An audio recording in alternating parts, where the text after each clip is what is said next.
నమస్తే, welcome to our channel. నేను మీ ప్రియాంకారావు. బొత్స సత్యనారాయణ గారి కూతురు రాజకీయ రంగ ప్రవేశం చేయబోతుందా అంటే అవుననే సమాధానం వస్తుంది. రీసెంట్ గానే బొత్స గారు ఒక మాట చెప్పారు.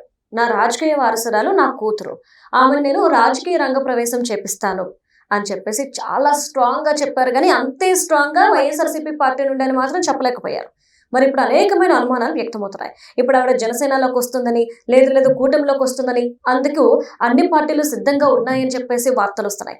బట్ బ్యాక్ అండ్ పాలిటిక్స్ ఏం జరుగుతుందనేది తెలుసుకుందాం. మనతో పాటు ప్రముఖ పొలిటికల్ అనలిస్ట్ అంకంరావు గారు ఉన్నారు, ఆయనతో మాట్లాడదాం. నమస్కారం సార్. నమస్తే. బొత్స సత్యనారాయణ గారి కుమార్తె రాజకీయ రంగ ప్రవేశం చేస్తుంది అని చెప్పి ఆయన చెప్పారు. కానీ వైఎస్ఆర్సీపీ పార్టీ నుండి అంత స్ట్రాంగ్ గా చెప్పట్లేదు.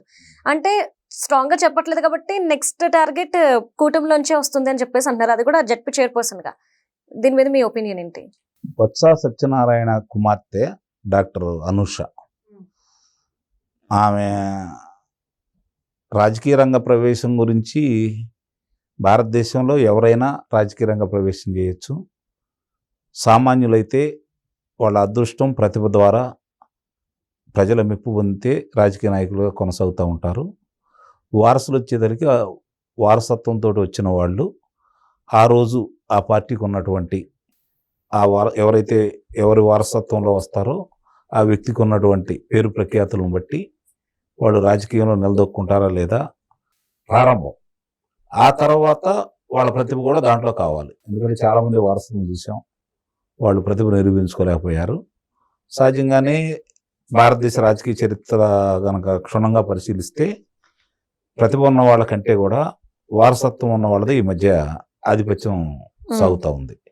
సహజంగానే విజయనగరం జిల్లాలో బొత్స సత్యనారాయణ కాంగ్రెస్ పార్టీలో ఉండగా తిరుగులేని నాయకుడు, ఉత్తరాంధ్రలో ఒక ప్రముఖ నాయకుడిగా వెలుగొందుతున్నాడు, అనుమానం లేదు దాంట్లో. ఈ యొక్క వైఎస్ఆర్సీపీ పార్టీలోకి వెళ్ళిన తర్వాత ఆయన ప్రతిభ మసకబారుతూ ఉంది. ఎప్పుడైతే అధికారం కోల్పోయారో బొత్స సత్యనారాయణ గురించి రకరకాల వ్యాఖ్యానాలు వినిపించినాయి. కూటమిలోకి వస్తున్నారని, ముఖ్యంగా జనసేనలోకి వెళ్తున్నాడని, మంతనాలు జరిగినాయని రకరకాల వ్యాఖ్యానాలు వినిపిస్తున్నాయి. అతని ఎన్నికప్పుడు కూడా ఎవరు కూడా పోటీ పెట్టకపోవటం కూడా అవి దానికి బలపరిచినాయి. ఇప్పుడు ఒకే ఇంట్లో వాళ్ళు వేరువేరు పార్టీలో ఉండటం అనేది సర్వసాధారణం. చాలా చట్ల జరుగుతూనే ఉంది. అది రేపు అది జరగకూడదని మనకి ఎక్కడ నమ్మకం అయితే లేదు. ఇక జనసేన అనేది ఎప్పటి నుంచో వాళ్ళతో ఉన్నటువంటి అనుబంధాన్ని దృష్టిలో పెట్టుకొని జనసేనలో చేరుతున్నాడు అని చెప్పి బలంగా వినిపిస్తున్నటువంటి మాట, బొత్స సత్యనారాయణ అనే వ్యక్తి జనసేన తీర్థం ముచ్చుకోబోతున్నాడని చాలా రోజుల నుంచి వస్తున్నటువంటి ఊహాగానాలు. అవి నిజమా అబద్ధమా అని తెలుసుకోలేని పరిస్థితుల్లో ఆ ప్రాంత ప్రజలే కాదు, రాజకీయ నాయకులు కూడా ఎదురు చూస్తూ ఉన్నారు. కారణం ఏంటంటే బొత్స సత్యనారాయణ లాంటి వ్యక్తి పార్టీ మారితే వైఎస్ఆర్సీపీ పార్టీకి చాలా ఎదురు దెబ్బ ఉత్తరాంధ్రాలు. కాబట్టి అతను కాపాడుకోవడానికి జగన్మోహన్ రెడ్డి ప్రయత్నిస్తున్నాడు. వీళ్ళు సహజంగానే వైఎస్ఆర్సీపీని బలహీనపరచడం కోసం వీళ్ళ అవకాశం వీళ్ళు ఎదురు చూస్తూ ఉన్నారు.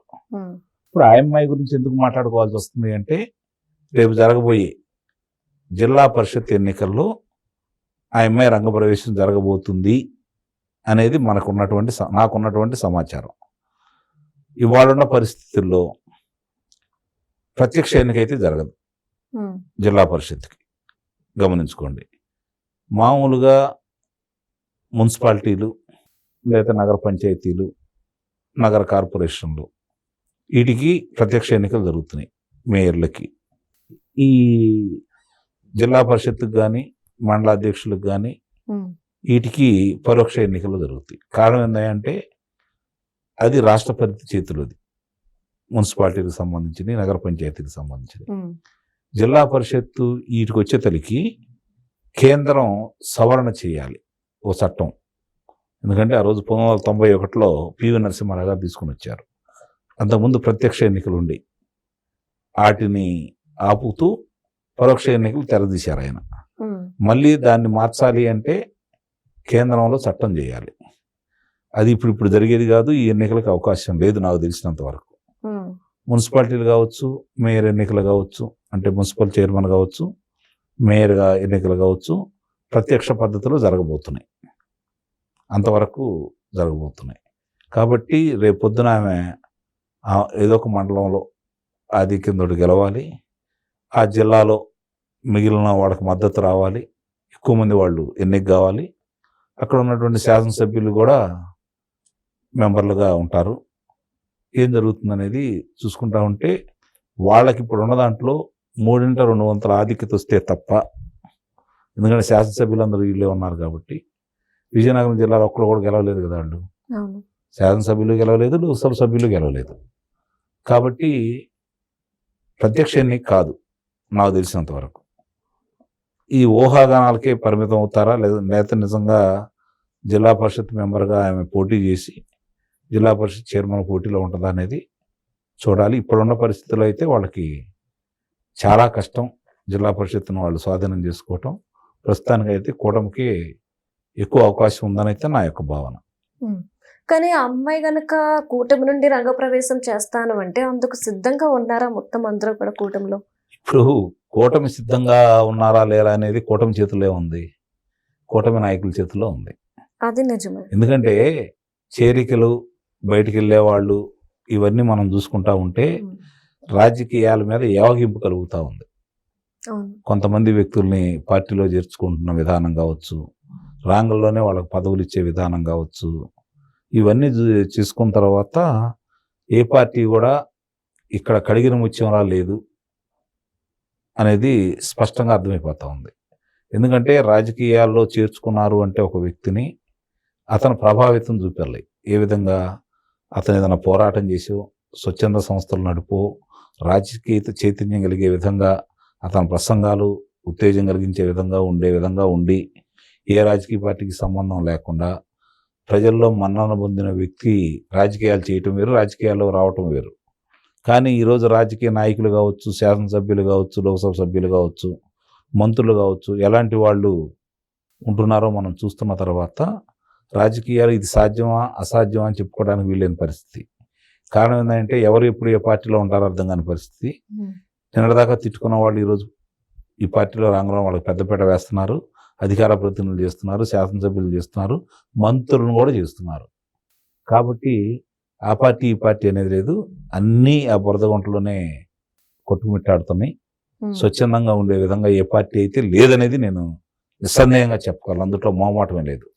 ఈ పార్టీ కడిగిన ముత్యంలా ఉంది అనుకోవడానికి లేదు. అందుట్లో ఉన్న అభ్యర్థుల యొక్క గుణగణాలను బట్టి కొంచెం మనం అంచనా వేసుకోవచ్చు.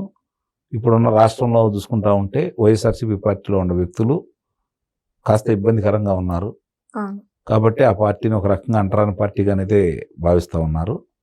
వీళ్ళు వాళ్ళ దగ్గర నుంచి వచ్చిన వాళ్ళు వీళ్ళు చేర్చుకున్నారు అనుకోండి, ప్రస్తుతం కూటమి అధికారంలో ఉంది కాబట్టి 164 స్థానాలు ఉన్నాయి కాబట్టి పైకి ఏం చెప్పలేకపోయినా లోన కార్యకర్తలు కావచ్చు, నాయకులు కావచ్చు మదన పడతానే ఉంటారు.